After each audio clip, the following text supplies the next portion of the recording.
Closing referral leads has never been the problem.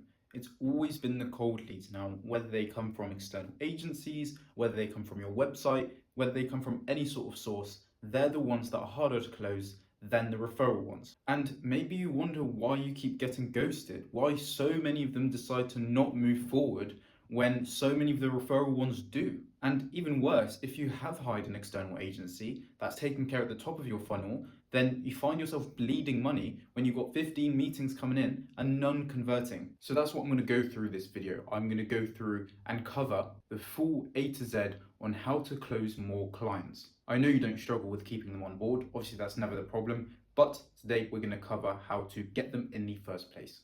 So what does the process look like? First, you have leads, then they book in, then they have the discovery call with you, then they have the proposal, and then they close. So leads, booked, discovery, proposal, and close. And then obviously keeping them on board. So before you even jump on the call in the first place, you've got lead, right? And the lead needs to book. Now, assuming this is covered, right? So this bit is covered. That's done. We're all good there.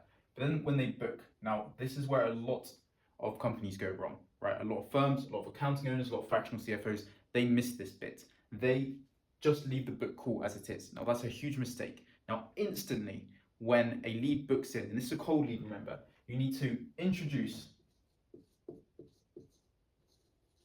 who you are. That's number one. You introduce who you are. They need to know who you are, what you do. Like they're potentially going to do business with you. So if they're going to do business with you, they're obviously going to want to know who you are. So introduce. Then you want to show proof of work or proof of expertise. And the reason for that is, and again, hopefully you can read my writing, and the reason for the proof of expertise, they need to know that they're going to do business with the right person. There's a million CFOs, a million accountants. There's so many out there. So why should they do business with you? Why not someone else? And you need to show your proof of expertise. So by the time they jump on the call with you, the discovery call, they're already convinced that they want to work with you. And obviously, the third is building relationships. We're in the relationship space, accounting, fractional CFOs, all of this. This is all about relationships. So you need to be able to build them from the very start. So building relationships is so key. And how do we do that? I'll put building R. I'll just write it out actually. How do we do that? How do we build relationships? Well, we want to engage with the prospect when they've booked in. We want to ask them questions. We want to send them info. All of these build relationships. I mean, this person has no idea who you are. You introduce him to yourself.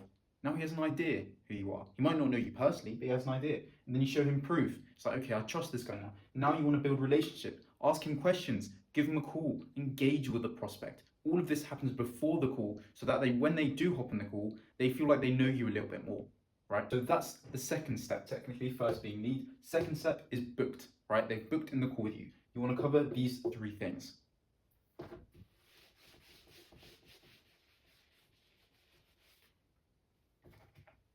Then you have the discovery call. Now this is the meaty bit, the discovery call.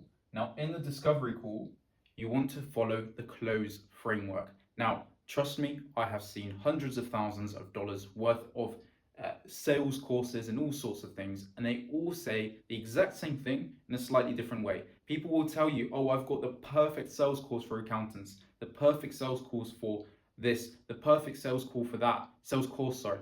But in reality, it's all the same thing. Trust me, you will notice it once I go through this. Once you know this, you will never need to see, buy, or do anything with any other sales course. This is the only thing you need to know.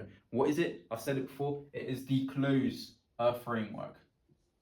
So you have two parts. You've got the discovery call, and then you've got the close. Now these can happen in one call. These can happen in two calls. For the sake of this, I'll split it into two. And I'll explain when you do a one call close and when you do a two call close, because it's important to know that sometimes it's best to get moving forward on the first call, but sometimes it's best to do it on the second. So close, okay, clause technically. So close, first you have clarify, okay. Very recently actually, depending on when you're watching this video, it literally happened last Monday. I hopped on a call with someone and I asked them, They had their own accounting firm. And I said, why did you hop on the call with me? Right, in different words, obviously. And they said, oh, I'm just curious. That's it. Right, and I tried to dig a bit more. I was like, okay, is there something you're trying to fix? Is there a problem that you currently have? They were like, no, I'm just curious. I just want to know what your strategy is. Now, have a guess if this person closed. You guessed it, no, they didn't. Because they didn't have a pain point.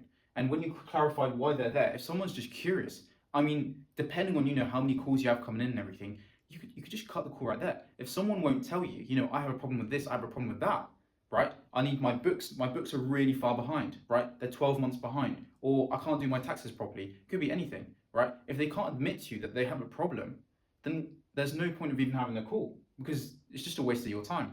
It's like me coming to the doctor again and being like, the doctor asking, why are you here? And I'm like, had a spare 30 minutes. I was just curious, right? What? The doctor will be like, get out of my office. It's just silly. The person that jumps on the call with you needs to have a problem that you can solve. If they don't even have a problem or don't want to admit their problem, then they're never going to close, and it's just a complete waste of time. And I know the last thing you want is to waste your own time. So the first thing you need to do is clarify why they're there. If you can't do that, they will not close. And what you want them to say is admit they have a problem and that they clarify that to you so you know why they decided to jump on the call with you. Next is label, which is very close to this. So you need to label their problem.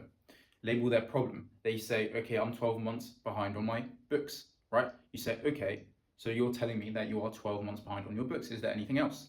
You need to label their own problem. This person now has a problem. It's like a big, letters word on their forehead that says 12 months behind on books, right? Now they know that and they know why they're on the call, and now you can actually help, right? It's like, again, me going to a doctor and saying, yes, I have a problem, my knee hurts. Okay, now let's start exploring more. Or okay, now that I've admitted that I have a stomach ache, the doctor can now start prescribing a treatment.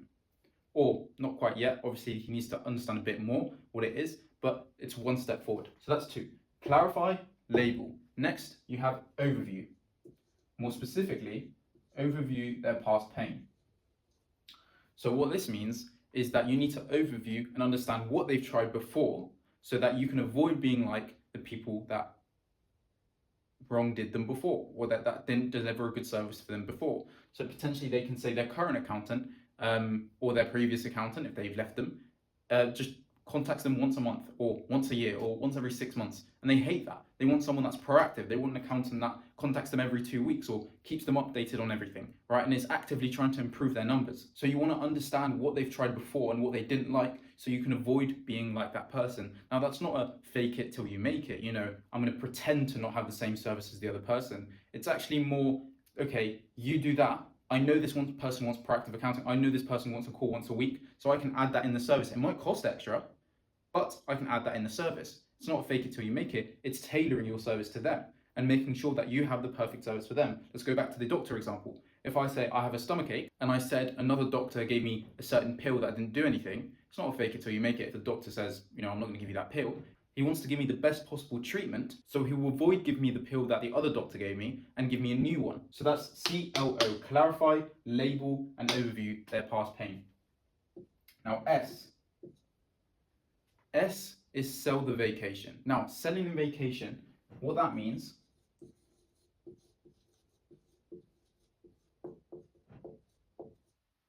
is that you don't want to sell them, obviously accounting, CFO services, they're usually done for you. So they're done for you, which means you're doing all the work. But you don't want to be like, you're going to have to dig up a bunch of past information. You're going to have to, do this, and that for me, and just make it seem like your process is long. You want to sell them on the vacation, which means when you get a plane ticket to, let's say you want to go to Hawaii, right? EasyJet or whatever flight you want to get on doesn't say, yep, so you have to get on the plane, you're going to have to go through customs, you're going to have to take your shoes off and make sure you've got no metal on you, they're going to check you for guns, you're going to get pat down on the way there. Then when you actually get on the plane, there's going to be a bunch of crying babies, you're going to be squished next to 2 people that are really loud, and they're going to smell quite bad too, actually. Then when you get off the plane, it's going to be too hot because you've got your coat on at the moment, and it's just, you're going to be like, okay, never mind, I'm good, I don't want to go on holiday. But if they skip all of that, right, and that that's part of the process, but if they skip all of that and they say you're going to go to the beach, you're going to be under the sun, you're going to have a tan, you're going to be in this all-inclusive resort, there's going to be a pool, there's going to be a buffet, oh, now this is amazing, now you want to pay for this holiday, right? Obviously, all the other stuff I mentioned that weren't good are included, but it's okay because the end outcome makes it worth it. But you want to sell them on the end outcome rather than sell them on the actual process, right? Because once they've paid, they're committed, so they're willing to go through the painful process before getting that end outcome. But if you sell them on the process, then they're never going to move forward, or it's going to be very difficult to, at least. So that's tool one, right? So clarify, label, overview their past pain, and sell the vacation. Okay, now we're on to the proposal. This is going near the close. So now you've pitched the price. Pitched price. So when you pitch, sorry, terrible handwriting. My year 3 teacher used to tell me to write faster, and it completely ruined my handwriting. My handwriting used to be absolutely impeccable. But essentially, when you pitch the price, now they know everything. Now this is make or break. Okay, when you've pitched the price, they need to move forward then and there, because it's so unlikely for them to move forward after you've pitched your price. Okay, and there's no sort of commitment. I'll get onto the commitment stuff later, but if you've pitched your price, you want to get them to move forward there and there. Okay, now it might seem pushy, might seem like a sales tactic, but it's true, right? Imagine you hop on a call with someone. They make you realize, actually, let's say you're buying an accountant, right? Or you want to change accountant. You might have a terrible accountant. When you talk to this person, you're like, oh yeah, my accountant is terrible. And I really do need to change. He's made it obvious to me that I really do need to change. But then he pitches the price. It's more expensive than you thought. And you're like, okay. And then you don't move forward on the call. You get off the call and you just start giving yourself any reason to not move forward, right? The pressure's been relieved. It's fine, right? You forget how bad your current accountant is. And you just like, okay, that's fine. I don't want to pay that extra price. I'll just stick with my current accountant. But in reality, it's actually better for you to pay that extra price and get the better accountant. But that makes sense on the call, but your brain will convince you otherwise off the call. And that's what happens to your prospects. Once they get pitched the price, if they don't move forward then, it's not definite, but they're very likely to come up with excuses to not move forward. And then they've actually just made their lives even worse. They've kept their lives where it is rather than moving to the better solution, right? Your service, you're doing a service for them. You're doing something that will actively improve their life, make them more money, be able to spend more time with their family, potentially retire, whatever it is, right? You're doing a service that helps them. So you asking them to move forward on the call isn't a pushy thing. You're actually helping them. You're doing them a service for your service. Does that make sense? You're doing them a service to move forward with your service so that they do have a better life. Okay, because people will give excuses once the price is pitched. And when the price is pitched, that's when you get the second part of the closer framework. So we went through CLOS, now we're going through ER. It's explain away their concerns. So what that means when you explain away concerns is you see what their objections are, you want to understand their objections, and then you want to explain them away. So sometimes they're really basic. I remember once someone was selling a fitness program, and the person, had an objection, but he wasn't sure what it was. He said, I'll think about it, to the person selling the fitness program, and the person asked him, what is it that's keeping you from moving forward? And he said, well, I just don't like broccoli. So the fitness guy said, right, so if we didn't have broccoli, would you be happy to move forward? He was like, yeah. And then he did move forward. It was so simple, but you want to explain away their concerns. You need to show that the concern that they might have is easily solvable, right? It's not always easily solvable, but a lot of the time, or some of the time, it is easily solvable. And you need to show that. Or sometimes their concern will be illogical. Maybe they'll say it's too expensive, right? When in reality, they're paying $1,000 a month to get back 30,000 a year, right? That is logical, but to them it's not, so you need to show them that it's logical. And that's the trap most of the time. And then R is retention, but you don't have a problem in that, so we won't go through that. So the main key bits to remember, I'll just write it down anyway. R, C-L-O-S-E, close. Okay, so the next question is, when do I do a 1-call close and when do I do a 2-call close?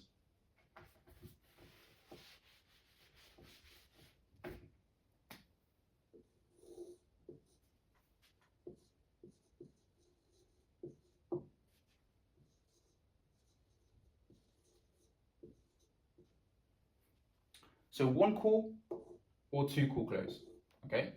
So 1-call close, you do this when it's an off-the-shelf product, right? So you're selling your bookkeeping services, it's the same for everybody, there's nothing special, and it's just off the shelf, and it's potentially not very high commitment, and it's very low complexity. So I'll put off the shelf, low complexity. And then for the two call close, this is more for fractional CFO services. These are more complex. Maybe the pricing changes from person to person. It's special from person to person, depends how many hours they want, how many hours each month they want, what type of service they want specifically. It's a bit more complex than an off-the-shelf product. So I'll just write it down. 1, this means one call close, and 2, this means two call close. Examples of this would be, this will be too much to write down, so I'll just say it. It'll be monthly bookkeeping, it'll be payroll, tax return preparation, just basic VAT stuff or basic tax returns, or simple year-end accounts, right? These are one call close. Two call close are fractional CFO services, potentially a financial strategy, cash flow optimization, stuff that's a little bit more complex. Now, warning, do not pitch the price on call 1 if you're going to do a 2 call close. Quick story, there was a prospect recently and I pitched them the price on the first call, even though it was very clearly going to be a 2 call close. I was so confident they'd show up to the second call and we'd move forward, but they ghosted. Send them a text, send them an email, give them a call, absolutely nothing. I was so confident they were going to move forward, but they knew the price, and to them, the second call was just going to be move forward or not.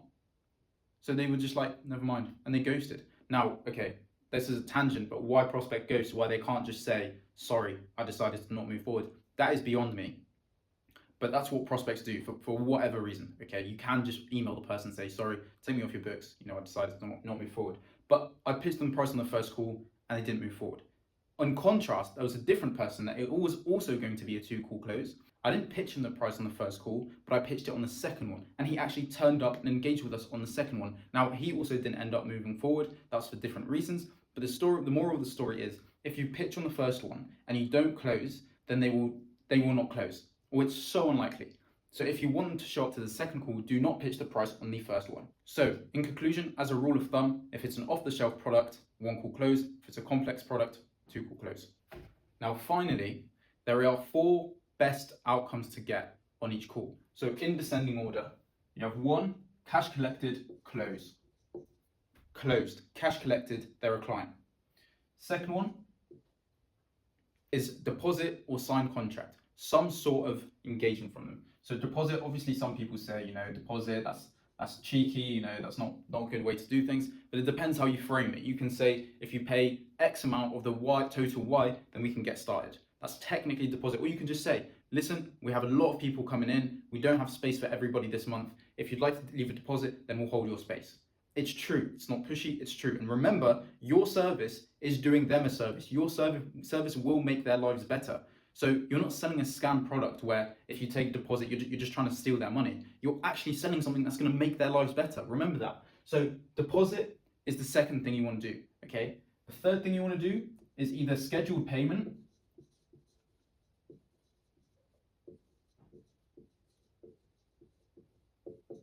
it's either the scheduled payment or the signed contract. Signed contract can fall in either one of these. You get the engagement from them, they sign the contract, it's good to go.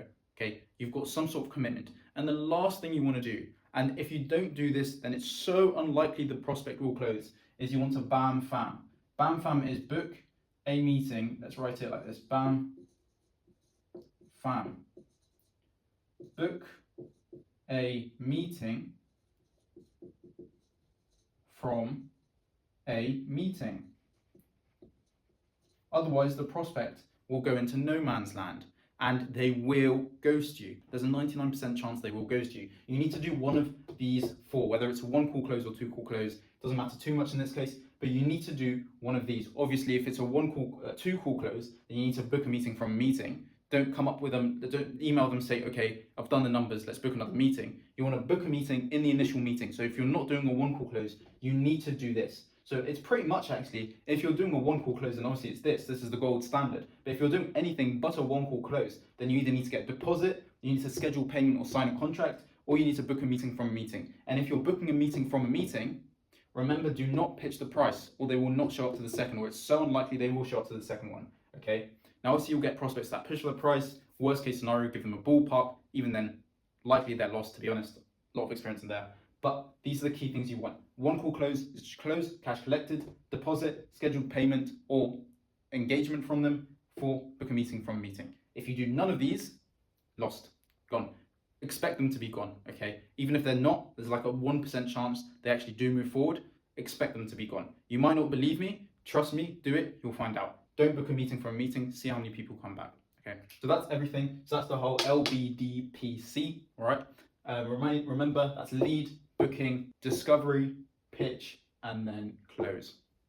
Or proposal for B. So obviously I've got to pitch you at the end of the video, of course. If you want to click off, feel free to, but me and my partner will run Account Grow. We do the L side of things for you. So we actually book the meetings for you and we give you the whole process to do everything I mentioned in the B, which was of course set up intro, send testimonials, ask questions, actually engage with the prospect before they hop onto the discovery with you. We take care of L and B for you so that you can have the most high quality meetings possible. If that sounds interesting at all, book a call with us. Link will be in bio. Link will be in description. If not, have a fantastic day. Remember these things and let's close more deals.